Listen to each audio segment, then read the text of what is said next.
નમસ્કાર દર્શક મિત્રો, આપ નિહાળી રહ્યા છો N24 ગુજરાતી। તો નજર કરીશું આજના મહત્વના સમાચાર પર। દિલ્હી મુંબઈ એક્સપ્રેસ વે પર 1033 હેલ્પલાઇન સામે ગંભીર સવાલો। ટોલ વસૂલાતા પૂરેપૂરી, પરંતુ ઇમરજન્સીમાં મદદ ક્યાં? દિલ્હી મુંબઈ એક્સપ્રેસ વે પર રાત્રિના સમયે વાહન બગડે ત્યારે વાહન ચાલકોની સુરક્ષા અને ઇમરજન્સી સેવાને લઈને ગંભીર સવાલો ઊભા થયા છે। ટોલની વસૂલાત નિયમિત રીતે કરવામાં આવશે, પરંતુ મુશ્કેલીમાં મુકાયેલા વાહન ચાલકને સમયસર મદદ ન મળે તો જવાબદારી કોની? મહેન્દ્રસિંહ ખુમાનસિયા પાટણવાડિયા ફોર વ્હીલ લઈને ગોધરાથી સરભાણ ગામ તરફ જઈ રહ્યા હતા। દરમિયાન હાલોલ નજીક દિલ્હી મુંબઈ એક્સપ્રેસ વે પર તેમની કાર અચાનક બગડી ગઈ હતી। વાહન ચાલકના જણાવ્યા મુજબ મદદ મેળવવા માટે તેમણે 1033 હેલ્પલાઇન પર 30થી વધુ વખત ફોન કર્યા, છતાં લગભગ 2-3 કલાક સુધી યોગ્ય મદદ મળી ન હતી। અંતે મદદની રાહ જોવાને બદલે તેમને આશરે 150 કિલોમીટર દૂર રહેલા પોતાના ભાઈને ઘટનાસ્થળે બોલાવવાની ફરજ પડી। 3 કલાક બાદ પેટ્રોલિંગ ટીમ પહોંચી હોવાનો દાવો।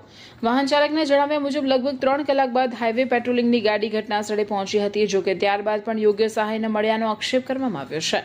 પેટ્રોલિંગ કર્મચારીઓ સાથેની વાતચીતનો વિડીયો પણ વાહન ચાલકે પોતાના મોબાઈલમાં રેકોર્ડ કર્યો હોવાનું જાણવા મળે છે।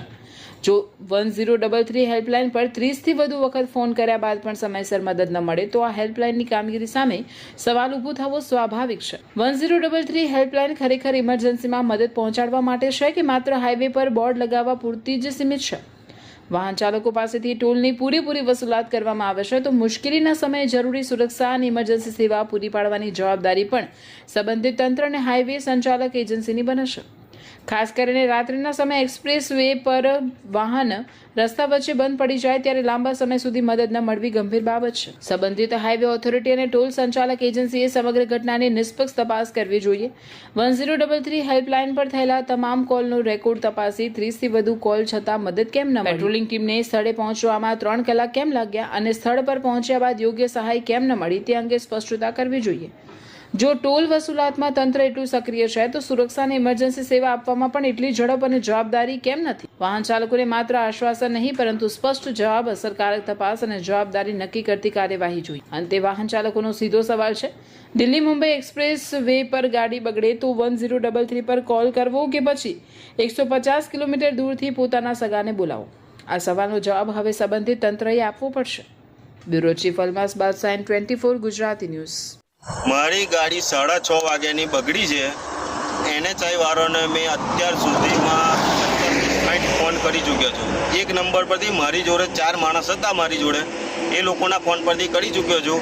એક પણ ફોન રિસીવ કરવા રાજી નથી એ લોકો। ત્યાર પછી મેં મારા ભાઈને ફોન કર્યો, એ 150 કિલોમીટર દૂરથી અહીંયા મારી મદદ માટે આવી ગયો છે, તો પણ હજુ NHI વાળા હજુ પણ એક પણ કોલ રિસીવ કરવા રાજી નથી। હાઈવે પેટ્રોલિંગવાળા આવ્યા અને એ લોકોએ મને પૂછ્યું કે શું થયું છે ગાડીને। ત્યાર પછી એ લોકોએ 2 બેરિકેડ મૂક્યા મારી ગાડીની પાછળ, કેમ કે મારી ગાડી આ વ્હાઇટ લાઇન છે એની અંદર છે। ત્યાર પછી એ લોકોએ 2 બેરિકેડ મૂક્યા।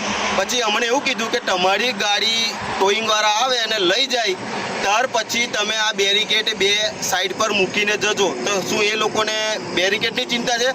અમે આટલા 3 કલાકથી અમે અહીંયા અટવાઈએ છીએ, એ લોકોને એ નથી દેખાતું? અમે 3 કલાકથી અટવાઈએ છીએ, અમારી પાસે પાણી નથી, વસ્તુ નથી, તો પણ આ લોકો કોઈ કોલ રિસીવ કરવા રાજી નથી અને કશું છે નહીં। મેં મારા ભાઈને 150 કિલોમીટર દૂરથી ઘરે બોલાવ્યો અહીંયા મારે મદદ માટે, એ એની પહેલાં આવી ગયો। તો કેમ આ લોકોની કોઈ ફરજ નથી? ટોલ ટેક્સ લેવા માટે તો ગાડી ટોલ ટેક્સ ભર્યા વગર તો જવા નથી દેતા, આગળ દંડો ઊભો કરી દે છે। તો એ કેમ નથી દેખાતું એ લોકોને કે આવી રીતને પેસેન્જર તમારે જે ટોલ ટેક્સ આપે છે એ લોકોની કેમ મદદમાં આવવાની તમારી ફરજ નથી? આ તો અમે જેન્ટ્સ હતા, અત્યારે 10:30 વાગ્યા છે તો પણ હજુ અમને કોઈ મદદ મળી નથી। હાઈવે ઓથોરિટી દ્વારા કોઈ મદદ મળી નથી અમને। આ તો અમારા ઘરેથી અમે મદદ મંગાવી, અત્યારે મારી જોડે કોઈ લેડીઝ હોત તો એ લોકો જોડે શું થાત એ તમારે જોવાનું છે। એટલે બીજી વાર આ રોડ પર આવવા માટે વિચારીને આવું, ટોલ ટેક્સ ભરતા પહેલાં વિચારી લેવું કે આ લોકો અમને આપણે જે ટોલ ટેક્સ ભરીએ છીએ એના પ્રમાણે અમને સુવિધા આપે છે કે નથી આપતા એ આપણે જોવાનું છે। કેમ કે આપણા ટેક્સથી રોડ બન્યો છે, એમના ઘરના પૈસા નાખીને રોડ બનાવ્યો નથી આ લોકોએ। મારે આ કહેવું છે બસ, હું અહીંયા આગળ મારી ગાડી લઈને નીકળ્યો છું, એના પ્રમાણે હું પૈસા આપું છું, બરાબર છે? आप क्या बोलने चलते हो? अरे हम लोग आपकी अथॉरिटी को 2 घंटे से फोन कर रहे हैं। हाँ। आपका अभी कोई भी रिप्लाई आया नहीं है, क्यों? और आप गाड़ी हटाने को बोल रहे हो। अरे यार उसको मैं बोला सीधी कर दो, मैं सेफ्टी। हाँ तो कैसे सीधी कर सकता हूँ? हम लोग 2-3 लोग हैं। फोन कर रहे हो, उसका फोन नहीं आ रहा ना? नहीं आ रहा तो है। ऐसे आकर के तुमको हेल्प करने के लिए आए। हाँ तो हेल्प फिर कीजिए तुम ना। धमकी कर रहे हो। हेल्प कीजिए ना। क्या हेल्प कर रहे हैं? तो आप, मैंने बोला कि हमारी गाड़ी हटानी नहीं। आप हमारी हेल्प कीजिए, और आप गाड़ी में बैठ गए तो कौन? आप अब लोग। तुम जैसा धमकी दे करके बोलो तुम्हारा अथॉरिटी को मैं फोन कर रहा हूँ, कॉल नहीं कर रहा। हाँ तो ऑथोरिटी को बोल रहा हूँ ना मैं, तो 2.5 घंटे से ऐसे आपका बोला पूरा है। कॉल डिटेल है मेरे पास। आपकी ऑथोरिटी का पूरा कॉल डिटेल है मेरे पास। हाँ, एक भी रिप्लाई आया नहीं है, नहीं आए एक तो कॉल से नहीं अभी है। आ जाएगा, अभी थोड़ा देर में आ जाएगा। मैं आगे गाड़ी एक्सीडेंट हुई है, उसको देख के आता हूँ, उसका कॉल आया हुआ है। हाँ हाँ, तो हम लोग अभी रास्ते में बीच तुम्हारी गाड़ी का एक्सीडेंट नहीं हुआ ना? एक्सीडेंट नहीं हुआ, बीच रास्ते में हम लोग ऐसे खड़े हैं और कोई ठोक के चला जाए तो क्या बोल सकते हैं हम लोग? हम ऐसा नहीं बोले। इसीलिए तो मैं तुमको बोल रहा कि गाड़ी सीधी कर दो। हाँ तो आप हेल्प कीजिए ना, मेरी बात सुनो, आप हेल्प कीजिए ना, बात सुनो। आप हेल्प कीजिए कि साइड में कर देते हैं हम लोग।